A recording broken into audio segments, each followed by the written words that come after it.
नमस्ते, मैं हूँ हर्षित। आप देख रहे हैं न्यूज़ 18। मेरे साथ मौजूद है मेरे सहयोगी प्रशांत। कल दिल्ली में धमाका हुआ, उसके बाद कई खबरें सामने आ रही, कई सूत्र सामने आ रहे। उसके अंदर सबसे बड़ा नाम आ रहा है डॉक्टर उमर का, जो बताया जा रहा है कि डॉक्टर उमर ही वही शख्स था जो गाड़ी के अंदर मौजूद था।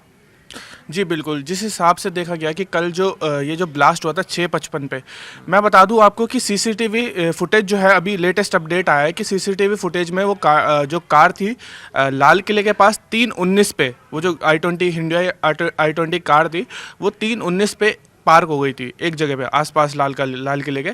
तो वो 3:19 से लेके 6:48 तक वो जो कार है वो वहीं पर 3 घंटे एक ही जगह पर रही। और फिर उसके बाद वो 6:48 पे निकली और एक रेड लाइट पे पहुंची। वहां से वो ड्राइवर 2 मिनट पहले शायद से उतर गया था। फिर उसके बाद वो ब्लास्ट हो गई कार। तो ये लेटेस्ट अपडेट यहाँ पर अभी आपको चलो, जो डॉक्टर उमर की जो बता रहे हैं कि जो गाड़ी में मौजूद था वो 3 घंटे तक एक कार के अंदर सवार था और 1 सेकंड के लिए भी वो कार से नहीं उतरा। जहाँ पर ब्लास्ट हुआ वो जगह लाल किला से 200 मीटर की दूरी पर है। वो जगह जो जैन मंदिर है वहाँ से 230 मीटर की दूरी है। लगभग जो शिव गौरी मंदिर है लगभग वहाँ से लगभग 300 मीटर, और उसके बाद जो गुरुद्वारा आता है वहाँ से लगभग 600 मीटर की दूरी पर, लगभग कह सकते हैं कि जहाँ से लाल किले से बिल्कुल करीब वो धमाका हुआ है। और उमर पर शक जताया जा रहा है कि उसके तार कहीं फरीदाबाद से जो पकड़े गया है, जहाँ पर जो अमोनियम नाइट्रेट कहा जा रहा है कि उससे जुड़े हुए मिल रहे हैं। कहीं ना कहीं ये तार वहाँ से जुड़े हो सकते हैं, क्योंकि दिल्ली पुलिस ने भी एक केस यहाँ पर रजिस्टर्ड कर लिया है। एक केस रजिस्टर्ड कर लिया है। जो अमोनियम जो भी मिला है उसके तहत एक केस दिल्ली पुलिस ने ये जो गतिविधियाँ हुई हैं उसके तहत एक केस, टेररिस्ट अटैक का केस तो नहीं मंगाऊंगा, पर एक केस दर्ज कर दिया है। अब देखा जाएगा आगे जाके कि ये टेररिस्ट अटैक था या नहीं था। अमूमन ये लग रहा है कि ये टेररिस्ट अटैक ही था। और मैं आपको एक खबर दे दूं कि जब तक अभी ये सब निकलता नहीं है तब तक दिल्ली के जो लाल किला मेट्रो स्टेशन है वो बंद कर दिया गया है। जब तक आगे सूचना नहीं दिल्ली पुलिस की तरफ से दी जाएगी, तो तब तक के लिए दिल्ली लाल किला भी बंद कर दिया गया है फिलहाल 1 हफ्ते के लिए।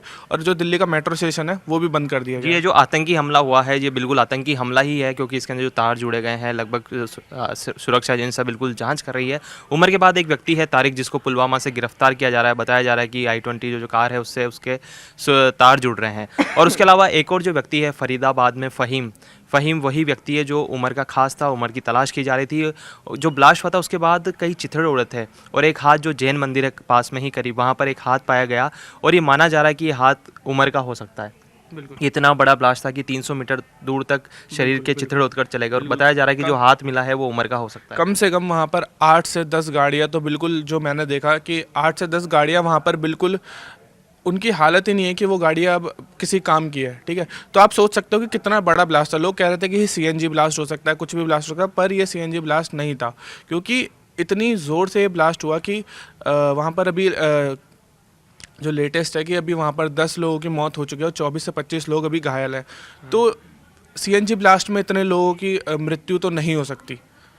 चले, जिस तरह से जो तार जोड़े देखे जा रहे हैं कि उमर से जो गल से गैप था, फरीदाबाद में जिस तरह से हथियार बरामद हुए, अमोनियम नाइट्रेट बरामद हुआ बड़ी मात्रा में, उसके बाद से जो डॉक्टर उमर है वो गायब था। उसके बाद बताया जा रहा है कि वो सीसीटीवी में जो फुटेज है बताया जा रहा है कि वो 3 घंटे तक कार में बैठा था और अभी उसका कोई नामो निशान नहीं है। तो कहा जा रहा है कि उसने शायद वो फिदाइन हो सकता है, उसने अपने आप को उड़ा लिया हो। लेकिन जिस तरह से सुरक्षा एजेंसियाँ जो डॉक्टर उमर है उस पर जो नज़रें टिकाई बैठी है और उस पर जो जाँच की जाएगी, हालाँकि जो DNA जाँच होगी उसके बाद ही सभी चीज़ें सामने आएगी। जो जो भी अपडेट होगा दिल्ली ब्लास्ट को लेकर वो हम आपको देते रहेंगे। आप देखते रहिए न्यूज़ 18।